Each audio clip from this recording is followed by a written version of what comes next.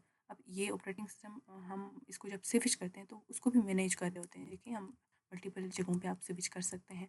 तो इस तरह से वो स्विचिंग का काम, वो स्क्रीन की मैनेजमेंट है वो भी इनविजिबली हो रहे होते हैं बाय द ऑपरेटिंग सिस्टम। और हम जब मल्टीपल टास्क कर रहे होते हैं, इसमें अभी मैं रिकॉर्डिंग भी कर रही हूँ, यहाँ पे मैं वॉइस रिकॉर्डिंग अलग से कर रही हूँ, स्क्रीन रिकॉर्डिंग अलग से कर रही हूँ और प्रेजेंटेशन अलग से ओपन है, ठीक है। और मल्टीपल फाइल्स ओपन है, तो ये सब कौन मैनेज कर रहे होते हैं? ये सब कर रहे होते हैं माइक्रो प्रोसेसर। अब वो भी इस ऑर्डर में करते हैं जो ऑर्डर हमने दिया है। Perform in what order? अब देखो मैंने इसमें मल्टीपल ऑर्डर्स में रखे हुए हैं। सबसे पहले यहाँ पे स्क्रीन रिकॉर्डिंग चल रहा है, यहाँ पे आपके पास बोर्ड चल रहा है, ठीक है। यहाँ पे मैं अपलोडिंग लेक्चर अपलोडिंग भी कर रही हूँ, ठीक है। यहाँ पे लेक्चर रिकॉर्ड हो गए।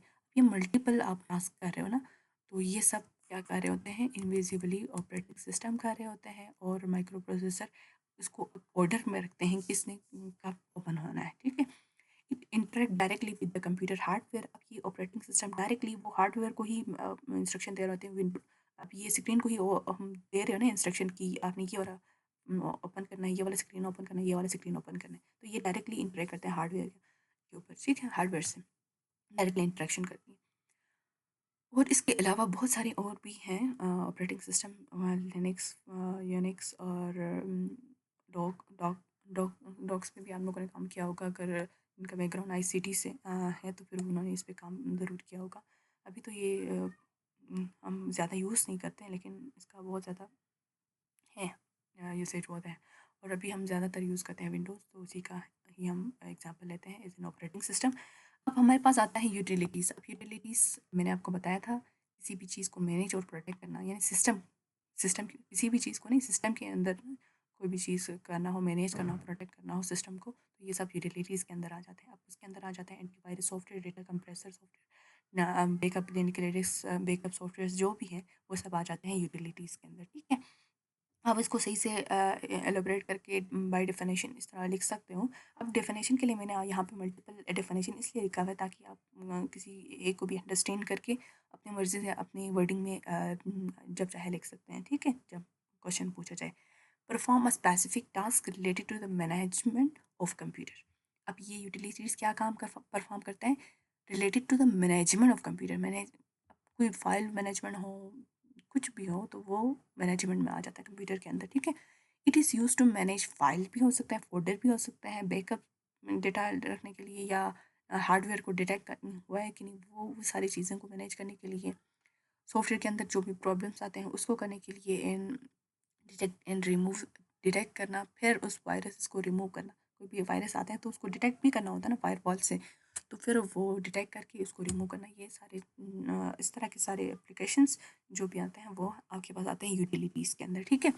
फिर आपके पास आ जाते हैं लैंग्वेज ट्रांसलेटर। जो आप जब आप लिखते हो तो आप कंप्यूटर लैंग्वेज में तो नहीं लिखते, 0 and 1 में तो नहीं लिखते, तो आप इंग्लिश लाइक वर्ड्स कोई भी प्रोग्रामिंग प्लेटफॉर्म आप यूज़ कर सकते हो, उसमें लिख सकते हो। तो फिर उसको नीड पड़ती है कि वो मशीन लैंग्वेज में कन्वर्ट हो, क्योंकि डायरेक्टली अंडरस्टैंड नहीं कर सकते कंप्यूटर, तो हमारे पास एक लैंग्वेज ट्रांसलेटर की नीड पड़ती है। तो programs they take code written in high level language, ठीक है। अब हाई लेवल लैंग्वेज क्या है, लो लेवल लैंग्वेज क्या है, वो हम आगे देखते हैं।